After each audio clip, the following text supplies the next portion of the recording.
ಲಕ್ಷ ಲಕ್ಷ ಹಣ ಕಟ್ಟಿದ್ರೂ ಉಳಿಯಲಿಲ್ಲ ಅಕ್ಷಯ್ ಪ್ರಾಣ. ಆಸ್ಪತ್ರೆಯಲ್ಲಿ ನರಳಿ ಪ್ರಾಣ ಬಿಟ್ಟಿದ್ದಾರೆ ಯುವಕ ಅಕ್ಷಯ್. ಹೋಮ ಹವನ ಮೃತ್ಯುಂಜಯ ಪೂಜೆಯೂ ಫಲಿಸಲಿಲ್ಲ. ಲಕ್ಷ ಹಣ ಕಟ್ಟಿದ್ರು ಅವರನ್ನು ಉಳಿಸ್ಕೊಳ್ಬೇಕು ಅಂತ ಹೇಳಿ, ಆದರೆ ಆಗಲಿಲ್ಲ. ಆಸ್ಪತ್ರೆಯಲ್ಲಿ ನರಳಾಡಿ ಪ್ರಾಣ ಬಿಟ್ಟಿದ್ದಾರೆ ಅಕ್ಷಯ್. ಹೋಮ ಮಾಡಿಸಿದ್ರು, ಹವನ ಮಾಡಿಸಿದ್ರು, ಮೃತ್ಯುಂಜಯ ಪೂಜೆಯೂ ಕೂಡ ಮಾಡಿಸಿದ್ರು, ಆದರೂ ಕೂಡ ಅದು ಫಲಕಾರಿ ಆಗಲಿಲ್ಲ. ಮೃತ ಅಕ್ಷಯ್ ಕುಟುಂಬಕ್ಕೆ 5 ಲಕ್ಷ ಪರಿಹಾರವನ್ನು ಘೋಷಣೆ ಮಾಡಲಾಗಿದೆ. 5 ಲಕ್ಷ ಪರಿಹಾರ ಘೋಷಿಸಿದ ಬಿಬಿಎಂಪಿ.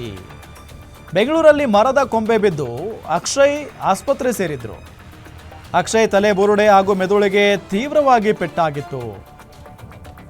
ಬನಶಂಕರಿಯ ಬೃಹಚೈತನ್ಯ ಮಂದಿರದ ಬಳಿ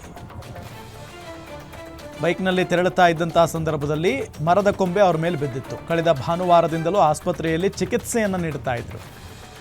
ಚಿಕಿತ್ಸೆ ಫಲಕಾರಿಯಾಗದೆ ಇವತ್ತು ಅಕ್ಷಯ್ ಕೊನೆ ಉಸಿರನ್ನ ಎಳೆದಿದ್ದಾರೆ ಅಂತ ನೋವಿನ ಸಂಗತಿ ನೋಡಿ. ಪಾಪ ಅವರ ಕುಟುಂಬಸ್ಥರ ಆಕ್ರಂದನ ಅಂತೂ ಮುಗಿಲು ಮುಟ್ಟಿದೆ. ಈಗ ಲಕ್ಷ ಹಣ ಹಾಕಿದ್ರು ಆಸ್ಪತ್ರೆಗೆ, ನಮ್ಮ ಮಗನನ್ನ ಹೆಂಗಾದ್ರೂ ಮಾಡಿ ಉಳಿಸ್ಕೊಡಿ ಅಂತ ಹೇಳಿ. ನೋಡಿ ಪಾಪ ಮೃತ ಅಕ್ಷಯ್ ಇನ್ನೂ ಬದುಕಿ ಬಾಳಬೇಕಾಗಿದ್ದಂಥ ಹುಡುಗ.